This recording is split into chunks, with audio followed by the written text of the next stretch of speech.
ఓం నమో భగవతే రుద్రాయ. 6 జూలై 2025 మనకి తొలి ఏకాదశి, శయన ఏకాదశిగా ఉన్నది.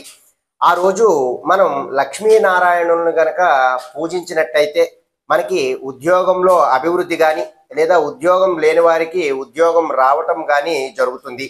అలాగే ఎవరైనా ఆరోగ్య సమస్యలతో ఇబ్బంది పడుతున్నా సరే, తులసి చెట్టు దగ్గర ప్రదోషకాల సమయంలో ఇప్పుడు నేను చెప్పబోయేటటువంటి ఈ దీపాన్ని వెలిగించారు అంటే మీకున్నటువంటి ఈ సమస్యలు తగ్గేటటువంటి అవకాశాలు ఎక్కువగా ఉంటాయి.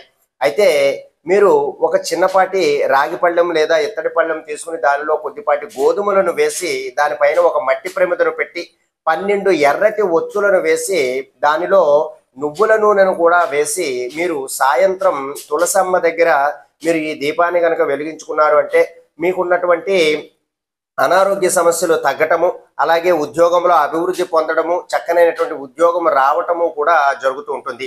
కాబట్టి ఎవరైతే ఉద్యోగం కోసం ప్రయత్నం చేస్తున్నారో వారు ఈ పరిహారం ఆచరించడానికి ప్రయత్నం చేయండి. అలాగే ఉద్యోగంలో అభివృద్ధి కోసం ఎవరైతే చూస్తున్నారో వారు కూడా ఈ పరిహారం ఆచరించండి. అలాగే అనారోగ్య సమస్యలతో ఇబ్బంది పడుతున్న వారు కూడా ఈ యొక్క పరిహారం చేయడానికి ప్రయత్నం చేయండి. సర్వే జనా సుఖినో భవంతు. శుభం.